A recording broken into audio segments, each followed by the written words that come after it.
Hey, my name is Max Sosa, and I'm a chemist at the University of California, Berkeley.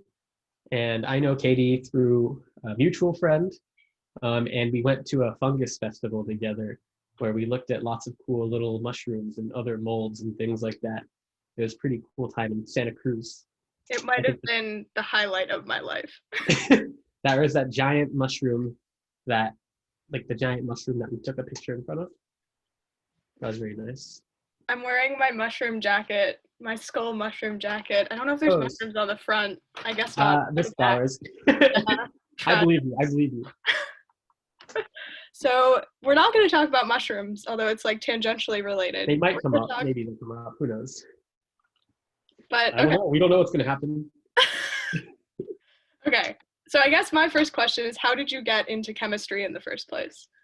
So it was a long and torturous path of not wanting to be a chemist at first. Because I actually, growing up, I mean, I was always interested in like the sciences and the natural world. Um, I think like every young person, I mean like kids, not young person. I'm a young person. You're a young person. I'm talking about like 3 and 4 year olds.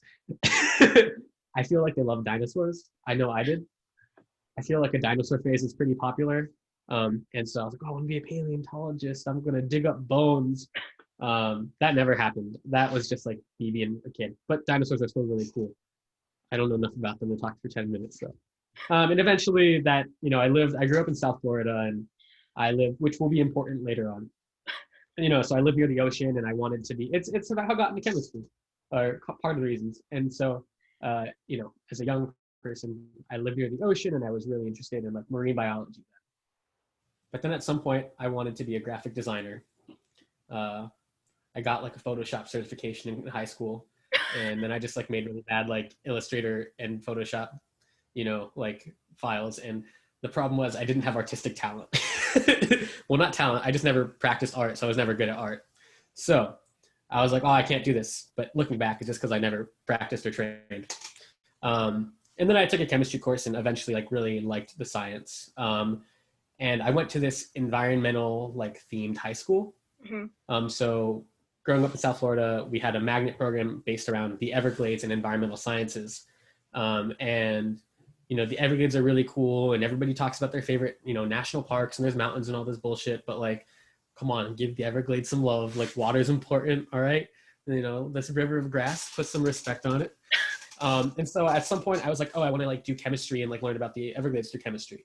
That also never happened, but it influenced my decision to like go to an environmental science themed college as well and study chemistry there. But I also never became an environmental chemist. But that was kind of like my trajectory. Actually, in college, I also got scared of chemistry because, well, not scared of chemistry. I got scared that I was like stuck studying it, and all my friends were biologists going out in the field and like identifying plants and animals. And I was like, oh, that looks really fun and cool. And then so I became like a biology major for like a semester, and I was like, yeah, it's cool, but like I still just like chemistry, so I need to go back. I need to return. And so I guess I've been practicing as a chemist since the spring of 2015. No. Yes. As in working as a scientist since 2015. Like as I studied in college, and then now as a graduate student. So what do you do? Also, wow, incredible to all of that. Also, you do have artistic talent. So if you ever want an MFA, we can talk more about that. Thank you.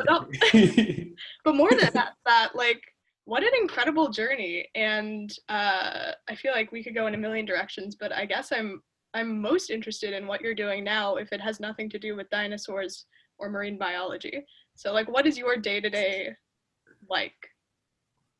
I guess right now my day-to-day life is like waking up at like 11, eating and meandering into lab to leave like 2 hours later.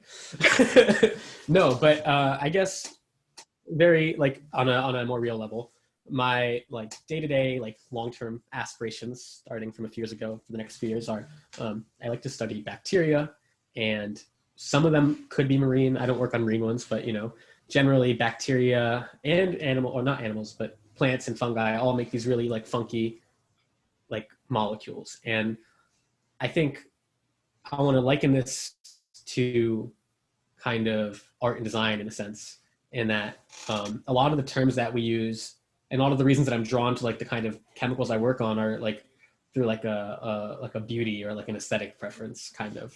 And some things that kind of we talk about or like words that we use are like molecular design or molecular architecture, or especially even just experimental design, and thinking about how do we make something like beautiful, or how do we like figure out how beautiful things are created. I guess not all art has to be beautiful, but there's like definitely this aspect of like how do we create things, which is like what I think is most drawing to me as a chemist. It's not really like or not as like a scientist. I think a lot of people are drawn to like the methodology and like the very meticulousness.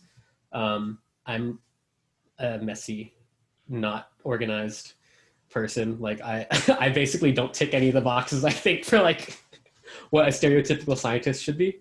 But I think there's like the like understanding how like nature has evolved to like create all this like these beautiful chemicals, which that's what really draws me. And so my day-to-day life is like studying bacteria. I grow them up, so like doing a lot of fermentation. So like essentially making like likening it to making kombucha with E. coli. Very Berkeley. Yeah, very Berkeley. It's true. I mean, actually, the first week I moved to Berkeley, I went to a fermentation shop, bought SCOBY, and started fermenting kombucha. But yeah, I guess that's like what my day-to-day is like messing around with bacteria, looking at their genes and their proteins, and then ultimately the small chemicals that they make, and trying to figure out what they look like. I think that's amazing. And it also makes a lot of sense because all of our mutual friends who are also like chemistry students with you are very creative, artistic people. And I think there is kind of a beautiful overlap between being able to see scientific material as something that is like really beautiful and intricate and try to understand the patterns. And I don't know, I wish I was a chemist. Like I started as a physicist and I was interested in physics because of a lot of the symmetries in physics. Mm-hmm. And then I was just really bad at math and really lazy. That's how I ended up an artist. But which, you know, is very much a not lazy person's job either. True, yeah. But I have like my day-to-day is very fun compared to like going into the lab or like coding for 12 hours. And I could never do that. Yeah. I've tried to learn to code so many times and I've given up every time. Okay, I'm glad it's not just me. I'm glad other smart people struggle with the sciences and the maths and the coding too.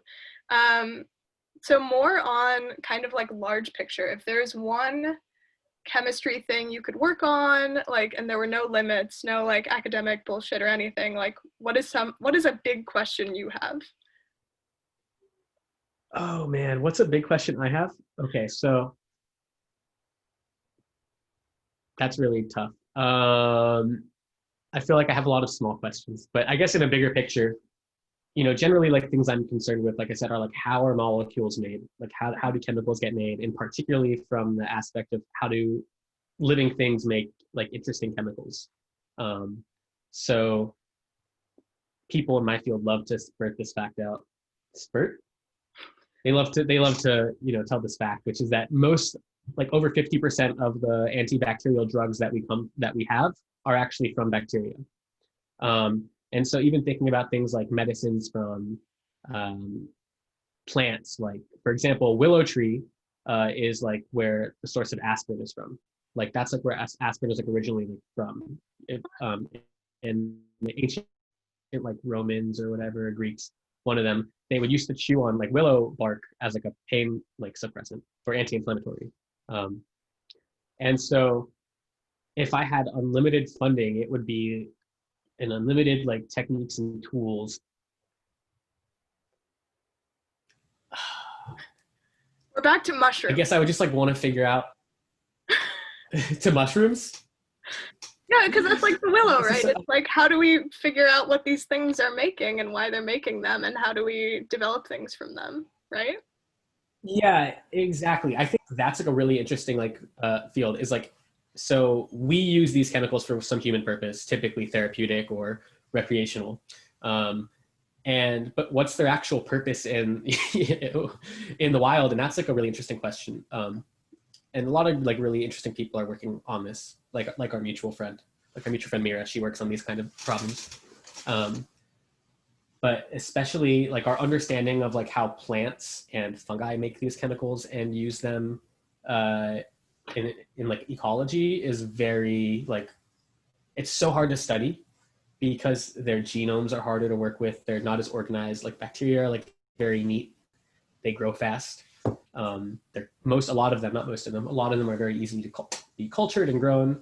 And so I think, I don't know, I would just stay in the same field and just, I guess, start thinking about how can we like really streamline like engineering like native or normal producers of some like specialty chemical to make the things that we want in like very high and efficient yields. I think that's awesome, and that's like a great place to end this conversation and continue a lifelong conversation. So yeah, thank of you course, yeah. It's a lot of fun. Yeah, thank you. I was like, what do I talk about? And then, you're just like, just talk about what you know. And I was like, all right. So thank you for letting me ramble for 10 minutes. And hopefully the viewers like this. Thank you to viewers like you.